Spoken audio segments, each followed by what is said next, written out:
Здравствуйте, дорогие ученики! Сегодняшний наш урок – строй и его элементы.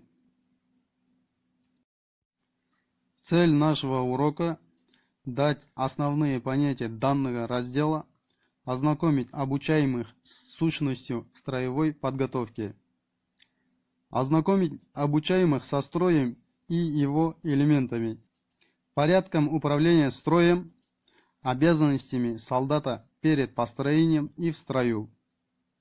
Продолжить развивать у учащихся беззаветную преданность своей родине, чувство казахстанского патриотизма и интернационализма. Дорогие ученики, вам учебный вопрос. Выполнить повороты на месте, перестроение в составе отделения. Определить порядок движения, размеры походного и строевого шага. Строй. Установленное строевым уставом размещение военнослужащих и подразделений для их совместных действий в пешем порядке и на машинах.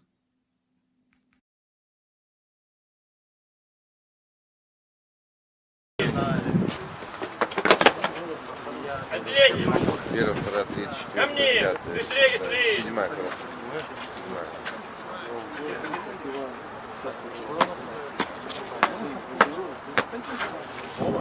Быстрее. Ко мне. Смирно.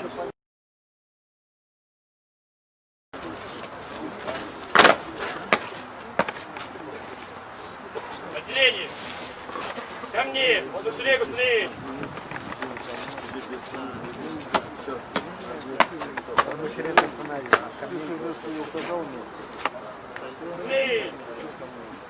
Ко мне. Смирно. Вольно. Правильно. Быстрее. Дорогие ученики, вам задается домашнее задание. Выучить строевые элементы, составить тесты из 5 вопросов по данной теме. Жду от вас обратной связи. Спасибо за внимание. До свидания.